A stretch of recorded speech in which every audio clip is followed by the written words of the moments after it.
Going to a movie theater is so exciting.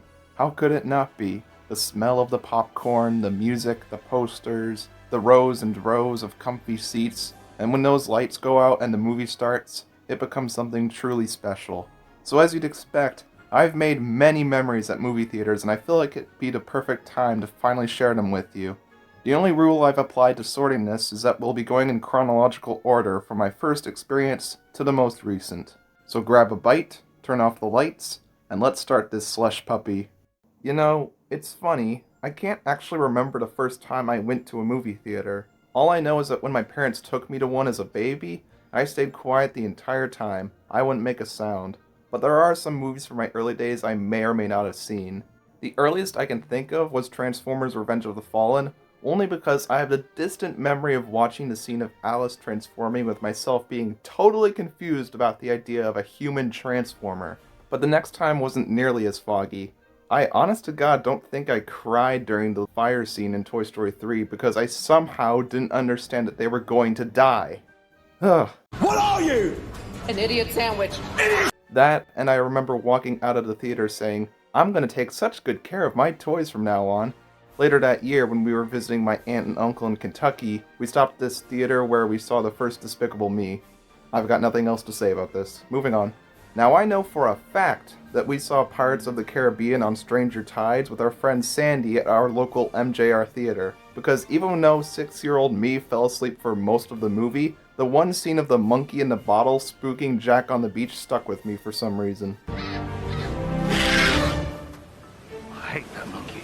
Now we return to some of the more foggy memories. I can slightly remember us watching Transformers Dark of the Moon because before I watched clips online years later, I had the images of Optimus fighting the Driller and of Sentinel passing back the Matrix of Leadership to Optimus on the hill ingrained in my memory. There's also a chance that we saw Captain America the First Avenger, but that's only because I remember possibly falling asleep through it.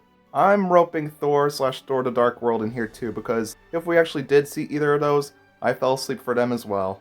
Next up is The Dark Knight Rises, which I actually fully watched and remembered some of the scenes of, like Bane hijacking the plane and Bruce's sacrifice.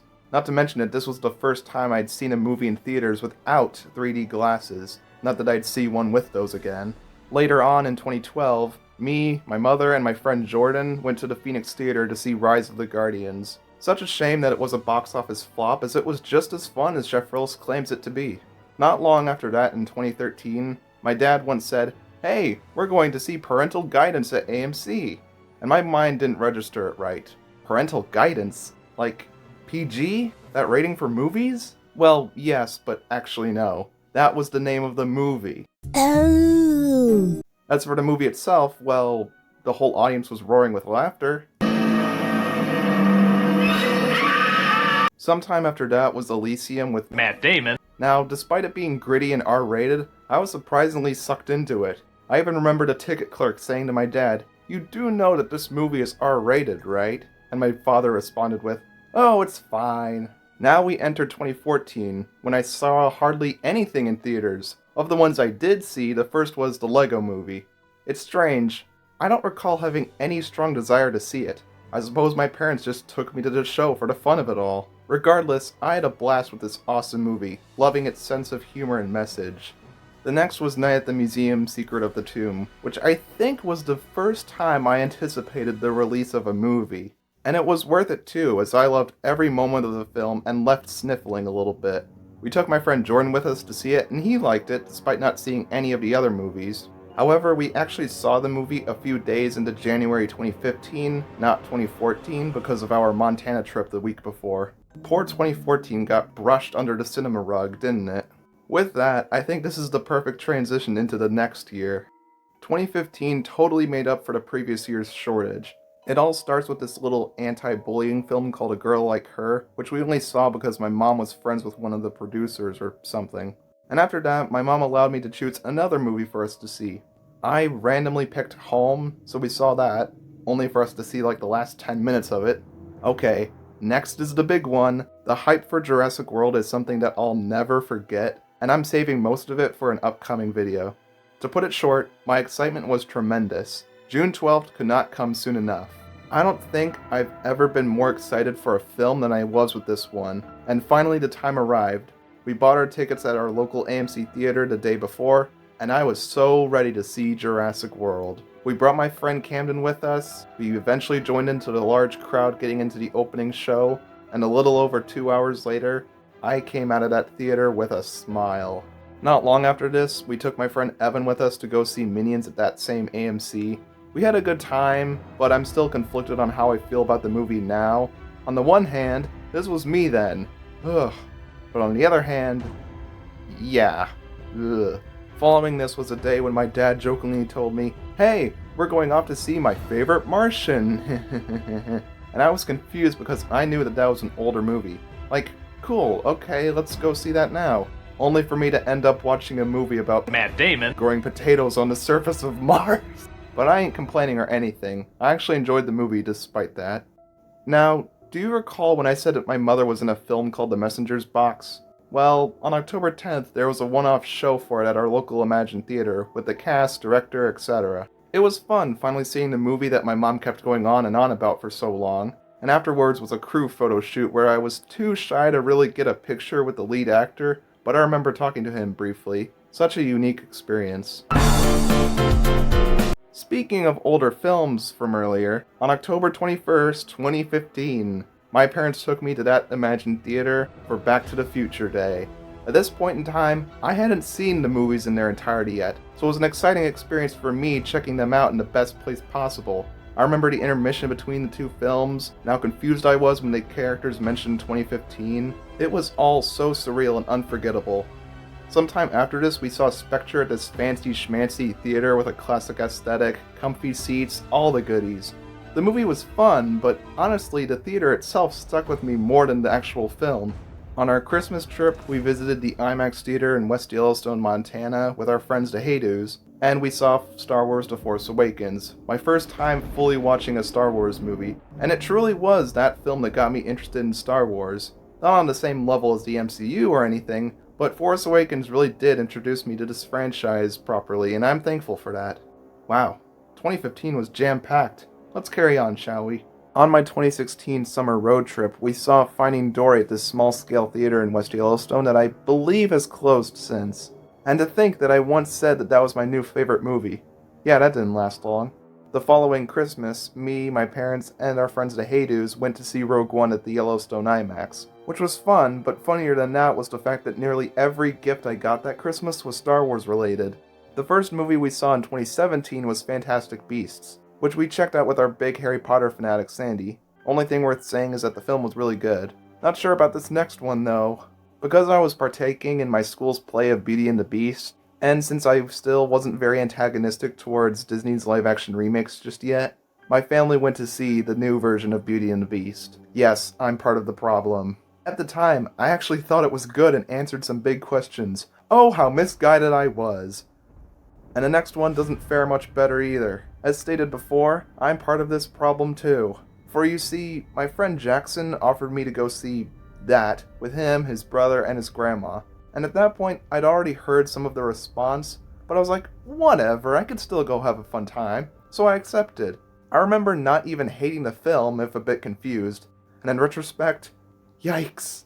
The funniest thing about the whole experience was the fact that the grandma misplaced her car keys after the film finished. That says enough. Upsies! I need upsies! Next up is finally Carr at the MJR Theater. Even with the Emoji Movie posters everywhere, my family had a great time. I remember crying a bit during the intro, and how I tried to make sure to watch through the credits, even though my dad forced me to leave before seeing the after-credit scene, but it was a wonderful time regardless. 2017's movies conclude with The Last Jedi at the Yellowstone IMAX.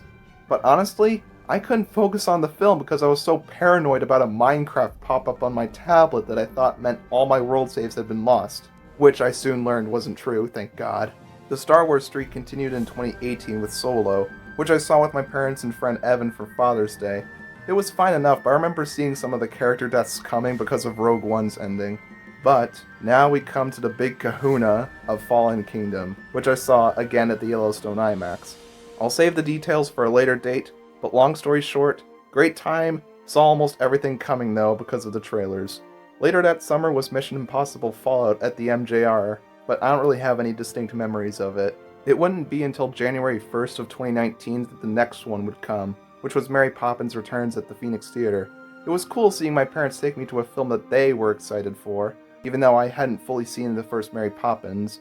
And only a few months after this, Avengers Endgame was next on my hit list. But as my dad had left for a work trip, it was just me and my mother going to see it at the Phoenix. But without question, it was another one of the greatest times I've had at a theater.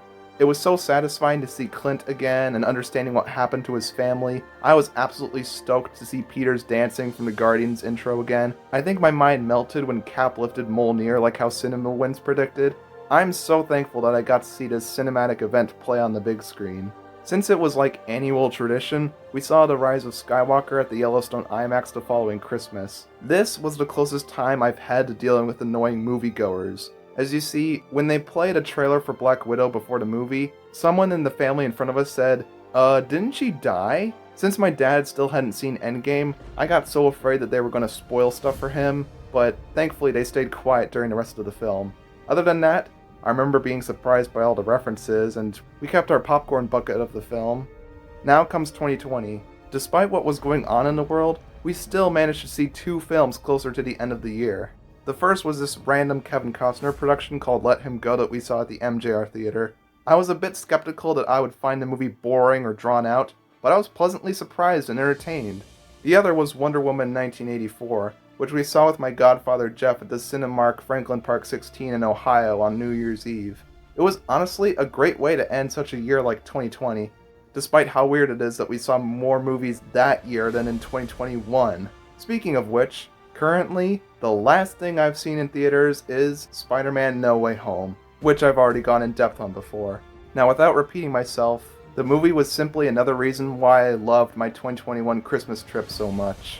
And to my knowledge, that should be everything. And now that leaves me wondering about what I'll see in the future. Possibly more MCU films, that Wonka prequel, the FNAF movie if that ever becomes a thing, and obviously, oh yeah, she's coming. And you want to know something funny? Not once have I dealt with a genuinely bad moviegoer. Oh, how grateful I am for that. I guess the point I'm trying to make now is that no matter what happens, visiting a movie theater will always be exciting for me, and I hope for it to be the same for all of you. And a special thank you to Henry Dahl and the History Matters fan for editing some small parts of this video. I truly do appreciate it so much, and I'd be happy for any of us to do more collaborations together. And as always, thank you all so much for watching.